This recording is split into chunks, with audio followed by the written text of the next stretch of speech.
తెలుగు కథ వింటారా ఛానల్‌కి స్వాగతం. కోసల దేశపు యువరాణి మయూరీదేవికి యుక్త వయసు వచ్చింది. కుమార్తెకు వివాహం చేయాలని సంకల్పించాడు మహారాజు.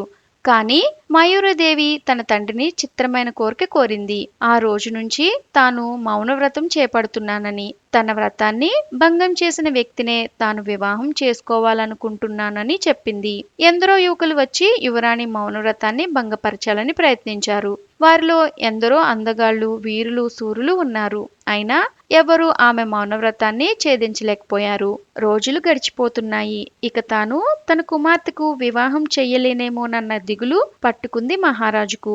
ఒకనాడు సభ జరుగుతుండగా ఒక యువకుడు వచ్చాడు. అతడి ముఖం తేజోవంతంగా ఉన్నా ధరించిన వస్త్రాలు మాత్రం బీదవాడని తెలుపుతున్నాయి. అతడు మహారాజు దగ్గరికి వచ్చి నమస్కరించి, మహారాజా, యువరాణి గారు కొంతకాలం కిందట నన్ను వివాహం చేసుకున్నారు. కానీ నేను నిరుపేదను కావడంతో ఆ విషయం మీకు చెప్పలేక ఇలా మౌనవ్రతం అంటూ కాలం గడుపుతున్నారు అన్నాడు. వెంటనే మయూరీదేవి లేచి, అంతా అబద్ధం, ఇతను ఎవరో నాకు తెలియదు అంటూ గట్టిగా అరిచింది. అతను చిరునవ్వు నవ్వి, అవును, నేనెవరో మీకు తెలియదు. నేను అవంతి దేశపు యువరాజు వివేకవర్ధుణ్ణి. మీ మౌనవ్రతాన్ని భంగం చేయడానికే అబద్ధం చెప్పానంటూ మారువేషాన్ని తొలగించాడు. వివేకవర్ధునుడి చతురతకు మెచ్చిన మహారాజు తన కుమార్తెనిచ్చి అంగరంగ వైభవంగా పెళ్లి జరిపించాడు. ఇలాంటి మరెన్నో కథలు వినాలనుకుంటే తెలుగు కథ వింటారా ఛానల్ని సబ్స్క్రైబ్ చేసుకోండి. మరొక మంచి కథతో మళ్ళీ కలుద్దాం.